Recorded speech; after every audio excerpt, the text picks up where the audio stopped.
जय श्री कृष्णा। आपका मेरी चैनल में स्वागत है। दशामा का व्रत गुजरात में धूमधाम से मनाया जाता है। इस साल दशामा व्रत की शुरुआत 5 अगस्त 2024 से होगी और इस व्रत का समापन 14 अगस्त 2024 को होगा। दशामा की पूजा अर्चना और व्रत करने से अवदशा और दरिद्रता का अंत होता है। दशामा का व्रत गुजराती कैलेंडर के अनुसार आषाढ़ कृष्ण पक्ष की अमावस्या से प्रारंभ होता है। यह व्रत 10वें दिन पूर्ण हो जाता है। इससे मिट्टी से बनी दशामा की मूर्ति को स्थापित करना चाहिए। हर रोज व्रतधारी को सुबह स्नान करके धूप जलाकर भक्ति भाव से दशामा की कथा वार्ता सुननी होती है। 10वें दिन दशामा की मूर्ति को नदी या गांव के तालाब में विसर्जन करना होता है। यहाँ व्रत 5 वर्ष या 10 वर्ष तक किया जाता है। यथाशक्ति सोना, चांदी और पंचधातु की दशामा की मूर्ति बनाकर ब्राह्मण को दान देना, वस्त्र दान करना और दक्षिणा अवश्य देना चाहिए। घर में सुख शांति और समृद्धि के लिए यहाँ व्रत किया जाता है।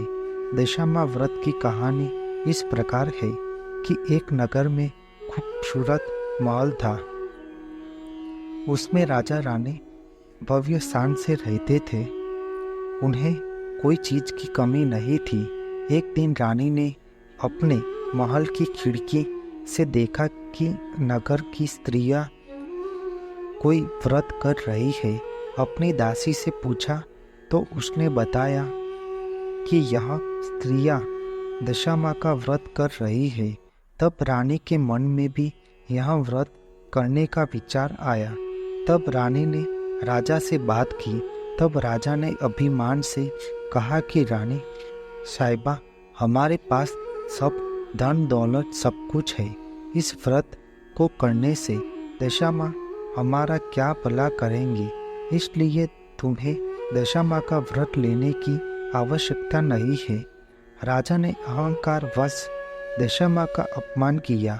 उसी दिन राजा के स्वप्न में दशामा आए और कहा कि हे राजन, तूने मेरा व्रत का अपमान किया है, इसलिए तुम्हें मेरे क्रोध से कोई बचा नहीं सकता।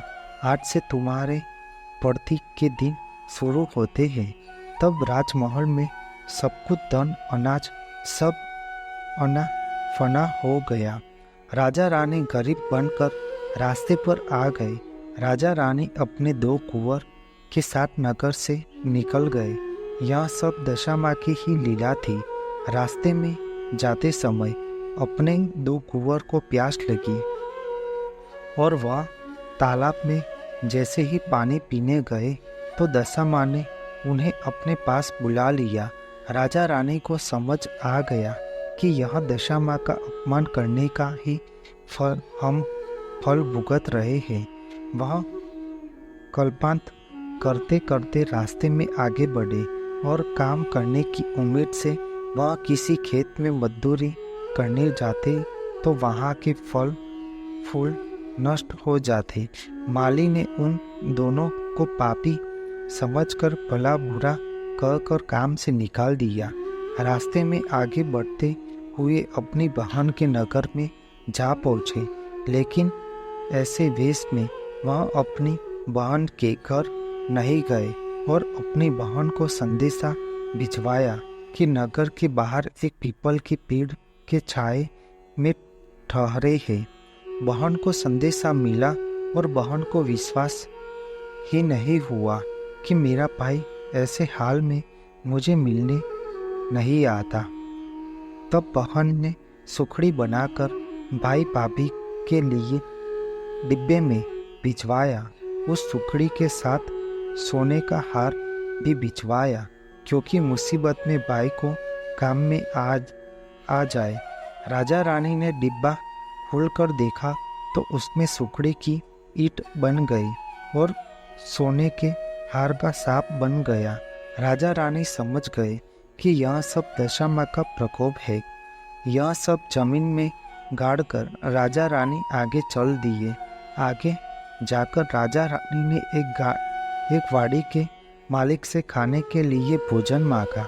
तब उस किसान को दया आ गई और उसने राजा को एक कपड़े का टुकड़े दे दिया और राजा को एक तरबूज खाने के लिए दिया। राजा ने आगे बढ़कर कुछ देर आराम करने और फिर अपनी भूख मिटाने के लिए खाने का फैसला किया। उस नगर के राजा का बेटा कहीं गुम हो गया था। सिपाही उस राजकुंवर की खोज में निकले थे। तब वह उस राजा के पास पहुंच गए और कपड़े से ढका हुआ देखकर सिपाहियों ने पूछा कि यह क्या है।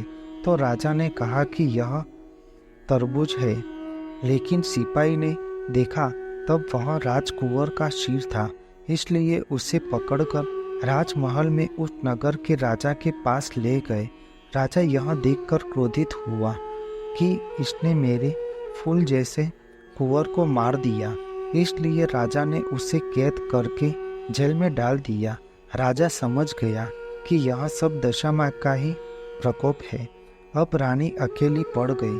उस पर दुखों का पहाड़ टूट पड़ा। वह प्रतिदिन जंगल में जाती थी। वहाँ से लकड़ी की गठिया लेकर नगर में बेचने से जो पैसे मिलता है उससे अपना गुजारा करती थी।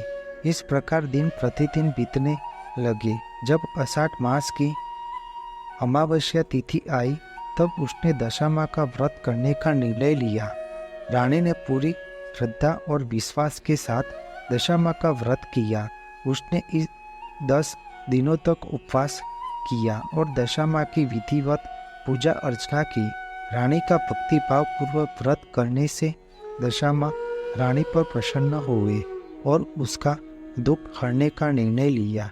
व्रत पूर्ण होते ही नगर के राजा को स्वप्न में आकर दशामाँ ने कहा कि तुम्हारा कुंवर कल सुबह घर वापस आएगा। उस राजा को सम्मान पूर्वक उसे मुक्त कर देना। ठीक वैसे ही हुआ। कुंवर घर वापस आ गया और बंदी राजा को जेल से रिहा कर दिया गया। राजा को देखकर रानी खुश हो गई। उसने राजा को दशामाँ व्रत के बारे में सब कुछ बताया। राजा समझ गया कि मैं दशामाँ के प्रताप से ही कारावास से छूटा हूँ। दशामाँ की कृपा बनी रहे। राजा रानी जंगल से गुजरते हुए जा रहे थे। तब दशामाँ रास्ते में बूढ़ी डोशी माँ का रूप लेकर दोनों राजकुंवर को लेकर राजा रानी की राह देख रहे थे। तब वह डोशी माँ ने राजा रानी के संतान वापस लौटा दिया। राजा रानी बहुत ही खुश थे। राजा रानी ने दशामाँ को पहचान लिया और उनके पैरों पर गिर पड़े। दशामाँ ने बूढ़ी डोशी से असली स्वरूप में दर्शन दिए और कहा कि हे राजन, अब तुम्हारा अभिमान नष्ट हो गया है। मैं तुम्हें व्रत से प्रसन्न हुई और तुम्हारा संकट दूर कर दिया। अब आप वापस अपने नगर लौट जाओ। आपको वह सारी खुशियाँ मिलेगी जिनकी आपने कामना की थी। तुम्हें अपना राज्य वापस मिल जाएगा। राजा रानी दोनों कुंवर को लेकर अपने राज्य में वापस जाने लगते हैं। तब बहन का नगर आया जहाँ वह ठहरे थे। वहाँ जाकर देखा तो वह ईंट सुखड़ी बन गई और सांप सोने का हार बन गया। राजा को अपनी बहन पर गर्व था। राजा ने प्रजा की सहायता से राज्य को पुनः हरा भरा कर दिया और सुखपूर्वक रहने लगे। राजा रानी को जैसे दशामाँ का व्रत फलीभूत हुआ, वैसे व्रत करना और कथा श्रवण करने वालों की दशामाँ हर मनोकामना पूर्ण करे और दशामाँ सदैव अपनी कृपा दृष्टि बनाए रखे। बोलो दशामाँ की जय। आपको मेरी यह माहिती अच्छी लगी हो तो मेरी चैनल को लाइक, शेयर, कमेंट, सब्सक्राइब करें और बेल आइकन को दबाना ना भूलें। जय स्वामीनारायण।